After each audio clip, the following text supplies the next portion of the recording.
तो आज बात करते हैं करीब 35 साल पहले की 1990 की वो ब्लॉकबस्टर फिल्म आशिकी। हाँ, आशिकी। और जाहिर है उसके हीरो राहुल रॉय की भी। बिल्कुल। हमारे पास ना राहुल रॉय के कुछ इंटरव्यूज हैं और उस टाइम के मतलब उस दौर के कुछ मजेदार किस्से भी हैं। अच्छा। हाँ, तो इनसे समझने की कोशिश करेंगे कि भाई एक आम सा मॉडल कैसे रातों रात इतना बड़ा स्टार बन गया और फिर करियर में वो जबरदस्त उतार चढ़ाव कैसे आए। बिल्कुल। तो चलिए खोलते हैं इस कहानी को। हाँ बिल्कुल। और ये कहानी सिर्फ उस एक फिल्म की कामयाबी की नहीं है, बल्कि उसके बाद क्या हुआ, वो सफर कैसा रहा, वो देखना आया मैं। सही बात है। अक्सर ये होता है कि जो अचानक शोहरत मिलती है ना, उसे संभालना, उसे बनाए रखना, वो एक अलग ही चुनौती होती है। बिल्कुल। तो सबसे पहला सवाल, ये फिल्म उन्हें मिली कैसे?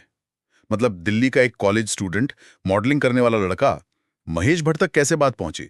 सुना उनकी माँ का इसमें काफी रोल था। हाँ, ये बड़ा दिलचस्प किस्सा है। राहुल की माँ इंदिरा रॉय, वो खुद लिखती थी, तो उनके किसी लेख से महेश भट्ट काफी इंप्रेस हुए थे। अच्छा, लेख से? हाँ, तो वो उनसे मिलने दिल्ली गए थे। हाँ। और बस वही बातों बातों में उनकी नजर राहुल रॉय की तस्वीरों पर पड़ी। और तस्वीरें देखकर ही? हाँ, उन्हें राहुल का लुक पसंद आ गया। हाँ। और उन्होंने पूछ लिया कि भाई एक्टर बनना चाहोगे? और बस मान गए?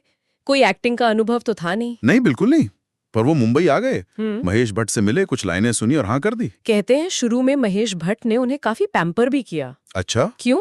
ताकि दिल्ली से आया ये नया लड़का अकेला महसूस ना करे, थोड़ा कंफर्टेबल हो जाए। ये बात है। तो फिर सेट पर पहला दिन कैसा रहा होगा? एकदम नया एक्टर और आशिकी जैसी इंटेंस लव स्टोरी। अरे पहला ही दिन बड़ा मुश्किल था। माँ का किरदार निभा रही थी रीमा लागू जी। उनके साथ एक काफी इमोशनल सीन था। हाँ, सुना है इसके बारे में, जिसमें गुस्सा, दुख, मतलब सब कुछ दिखाना था। तो जाहिर है घबराहट तो थी ही। और मजे की बात पता है क्या? क्या? उस वक्त तक फिल्म की हीरोइन फाइनली नहीं थी। है? सच में? बिना हीरोइन के शूटिंग शुरू? हाँ, पहले पूजा भट्ट को सोचा गया था, पर वो उस वक्त शायद कोई ब्रेक चाहती थी। ओके।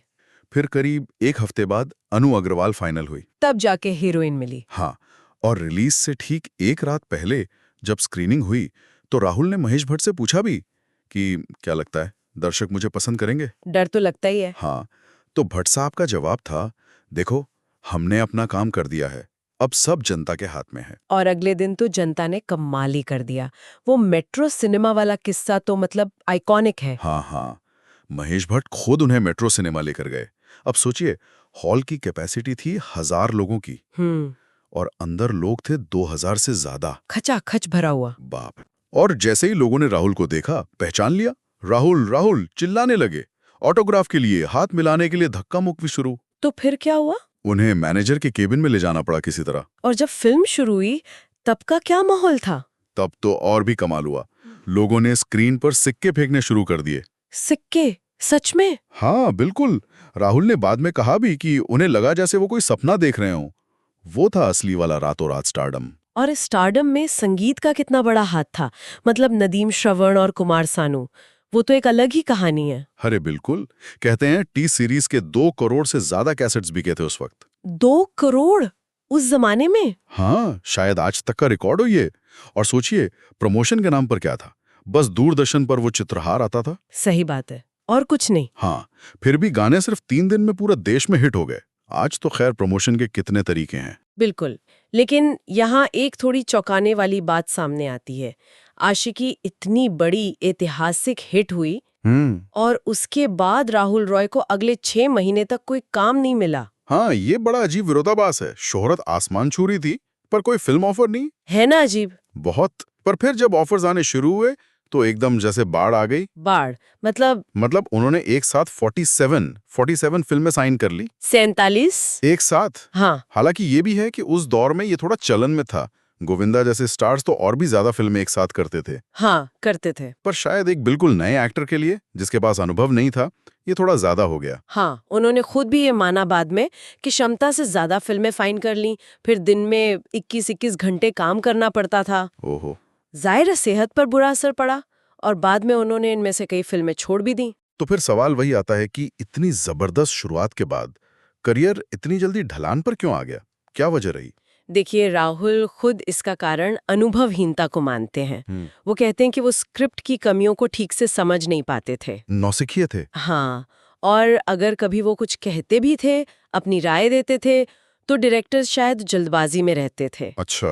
मतलब सब बस आशिकी की सफलता को जल्दी से भुनाना चाहते थे, तो उनकी बात अनसुनी कर दी जाती थी। ये तो गड़बड़ है। उन्होंने अपनी कुछ बात की फिल्मों को तो साफ तौर पर कचरा तक कहा है। अरे तो जब अच्छी कहानियां मिलनी बंद हो गईं और वही घिसे पिटे आइडिया आने लगे, तो उन्होंने नई फिल्में साइन करना ही बंद कर दिया।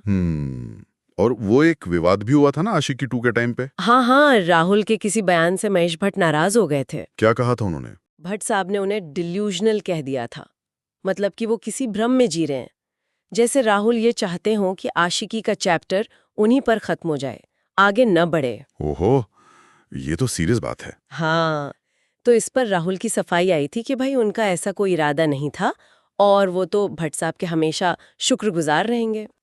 और उन्होंने ये भी जोड़ा कि सच बोलना तो उन्हें भट्ट साहब ने ही सिखाया था, तो अब जब वो सच कह लें तो वो नाराज क्यों हैं?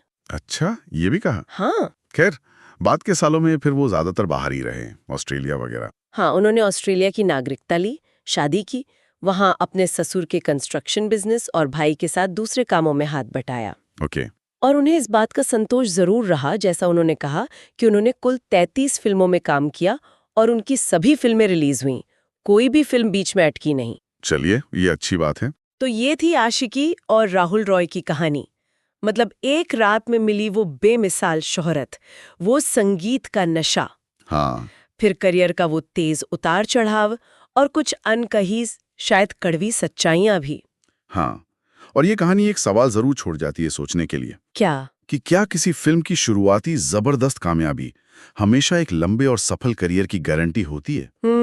सोचने वाली बात है। और ये भी कि क्या कोई कलाकार अपनी पहली बेहद कामयाब फिल्म की छाया से, उसकी इमेज से कभी पूरी तरह बाहर निकल पाता है? बिल्कुल, ये एक बड़ा सवाल है जिस पर विचार किया जा सकता है।